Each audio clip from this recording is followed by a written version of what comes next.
ये आज की अखबार है जिसपे लिखा है राज्यपाल से आग्रह, संभव हो तो आज ही आरक्षण विधेयक पर हस्ताक्षर कर दें। 17 नवंबर 2023 की ये अखबार है। एक अखबार और दिखाना चाहूंगा 14 नवंबर 2023 की, जिसपे लिखा है चावल नहीं तो कहीं चापाकल खराब, बच्चों को 2 सप्ताह से भोजन नहीं। 50 से ज्यादा स्कूलों में मध्याह्न भोजन के तहत बच्चों को भोजन नहीं मिल रहा है। उनमें शामिल स्कूलों और प्रखंडों के नाम है। बाढ़ में 21 स्कूलों में भोजन नहीं मिल रहा। बख्तियारपुर में 5, फुलवारी शरीफ में 4, अथमल गोला में 3, दानापुर में 3, पालीगंज में 2, नौबतपुर में 2, धनरुआ में 2, फथुआ में 2, पंडारक में 1, पटना सदर में 1, विक्रम में 1, बिहटा में 1, मसौढ़ी में 1, दनियावा में 1।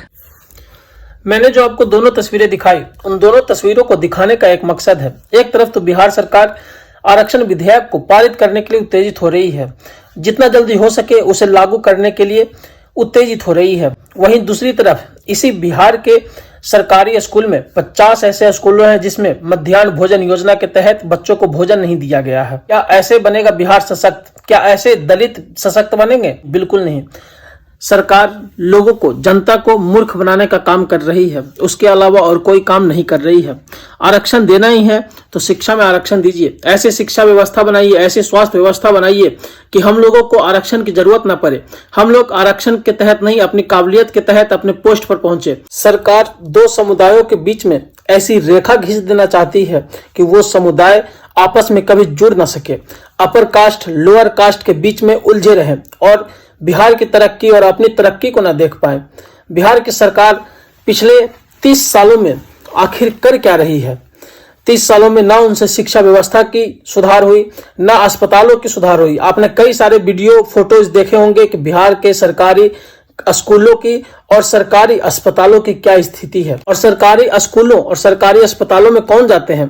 क्या अमीरों के बच्चे जाते हैं? जी नहीं, गरीबों के बच्चे जाते हैं। 34% आप ही के डेटा के अनुसार निकला है। 34% ऐसे परिवार हैं जो 6000 के कम आय पर प्रति महीना गुजारा कर रही है। उनके बच्चे क्या बढ़िया अस्पताल में इलाज ले पाएंगे? क्या बढ़िया स्कूल में शिक्षा ले पाएंगे? अरे पहले जो है उसको तो बचा लीजिए। सरकारी स्कूल है उसको बचाने का काम करिए।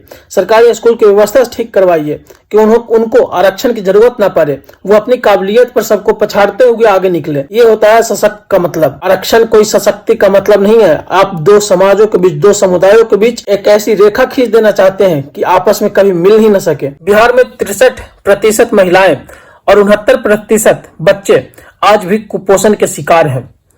क्या ऐसे बिहार सशक्त बनेगा?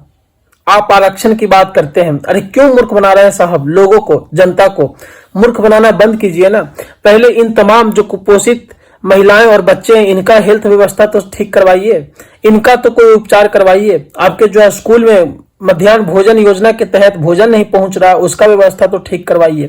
सरकारी स्कूल के शिक्षक की व्यवस्था ठीक करवाइए कि वो अच्छी शिक्षा दे सके बच्चों को प्रोत्साहन करे कि आओ हमसे आकर शिक्षा लो, सरकारी स्कूल में आओ। स्कूल जाना कितना महत्वपूर्ण है, पहले इस बात को लेकर तो जागरूकता लाइए, उसके बाद आरक्षण दीजिएगा। आज के समय में आरक्षण और कुछ नहीं, गंदी राजनीति बन चुकी है। जिस चीज पे काम करना चाहिए बिहार सरकार को, उस चीज को नकारते हुए अपनी गंदी राजनीति का खेल खेल रही है। और ये आज नहीं, कई सालों से चलता आ रहा है। और रही बात बराबरी करने की, तो बराबरी के लिए अपने अधिकार को छीनना पड़ता है अपनी काबिलियत के भरोसे पर, अपनी काबिलियत के अनुसार। बिहार की जनता को शर्मिंदा मत कीजिए।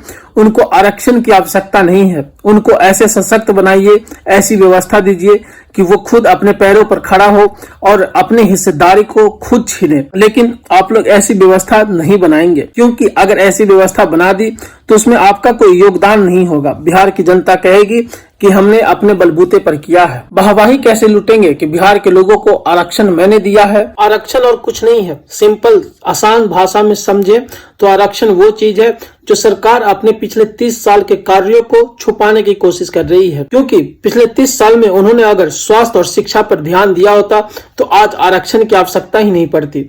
पिछड़े वर्ग के लोग आज ऐसे सशक्त खड़े होते कि वो अपना हक छीन सकते थे अपनी काबिलियत के आधार पर। लेकिन उन्हें शिक्षित इसलिए नहीं किया गया क्योंकि अगर आप लोग शिक्षित हो जाते हैं, पिछड़े वर्ग के लोग अगर शिक्षित हो जाते हैं, हर घर में अच्छी शिक्षा मिलना शुरू हो जाती है, तो फिर आप लोग वोट कैसे देंगे? आप लोग वोट देने समय तो पूछेंगे कि आप करेंगे क्या हमारे लिए। आप लोगों को इन्हीं सब में उलझाया जा रहा है और आप लोग उलझते रहिएगा।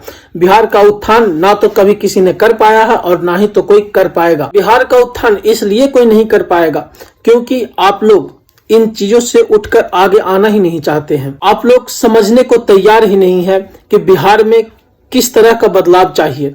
बदलाव संसार का नियम है, परिवर्तन ही संसार का नियम है, परिवर्तन प्राकृतिक का नियम है, लेकिन आप लोग परिवर्तन ही नहीं करना चाहते हैं। और जब तक बिहार में परिवर्तन नहीं होगा तब तक बिहार का उत्थान संभव नहीं है। और जहां तक मेरा मानना है कि आरक्षण से कई बेहतर होता कि अगर जो हमारे पास सुविधाएं उपलब्ध है उन पे ज्यादा कार्य करना चाहिए था और लोगों को अपनी ताकत के अनुसार उन्हें सशक्त बनाना चाहिए था, क्योंकि कोई भी कम बुद्धिमत्ता के साथ पैदा नहीं होता। हर एक के पास एक तरह की बुद्धिमत्ता होती है, आवश्यकता होती है उसे सही दिशा और निर्देश देने की, और वो बिहार सरकार उसे छोड़कर आरक्षण देने में लगी है ताकि आने वाले 2024 और 2025 के चुनावों को अपने नियंत्रण में कर सके। इसके अलावा और कुछ नहीं है। आप लोग इस बात को समझिए। और मेरा मानना यह है कि आरक्षण से कई बेहतर यह होता कि आप बिहार की इकोनॉमी पर ध्यान देते, बिहार की इकोनॉमी कैसे आगे बढ़ेगी उस पर ध्यान देते, बिहार के लोगों को रोजगार पाने के लिए बाहर ना जाना पड़े उस पर ध्यान देते, बिहार में शिक्षा व्यवस्था को इतना तंदुरुस्त बनाते कि हर इंसान, हर पिछड़ा वर्ग अपने बलबूते पर, अपनी काबिलियत पर हक को ले सके, ना कि आरक्षण की आवश्यकता होती। लेकिन इन चीजों को, इन तमाम चीजों को, शिक्षा व्यवस्था, स्वास्थ्य व्यवस्था, इकोनॉमी को छोड़कर, रोजगार को छोड़कर, इन सभी चीज को छोड़कर आप किसमें गए? आरक्षण में गए, ताकि बिहार के लोग ऐसे ही रहें, आरक्षण के भरोसे रहें, अपनी काबिलियत को पहचान ना पाए, शिक्षा की डिमांड ना करें। मेरी बिहार के जनता से यही अपील है कि आप इस चीज को समझें कि आरक्षण आपको क्यों दिया जा रहा है। आप अपने बलबूते पे ताकि खड़ा ना हो पाए, आप अपनी काबिलियत पहचान न सके। ये आरक्षण और कुछ नहीं है, दो समुदायों के बीच में एक ऐसी रेखा है जो दो समुदायों को कभी एकता में नहीं ला सकती है, एक नहीं कर सकती है। मेरे समझ में बेहतर यही है कि आरक्षण से कई बेहतर है शिक्षा व्यवस्था को तंदुरुस्त करे, स्वास्थ्य व्यवस्था को तंदुरुस्त करे। 63% जो महिलाएं कुपोषण के शिकार हैं और 69% जो बच्चे कुपोषण के शिकार हैं उसको तंदुरुस्त करे। कोई भी बच्चा या कोई भी महिलाएं बिहार में कुपोषित ना रहे, इसकी व्यवस्था की जाए, इस पे विचार किया जाए। धन्यवाद।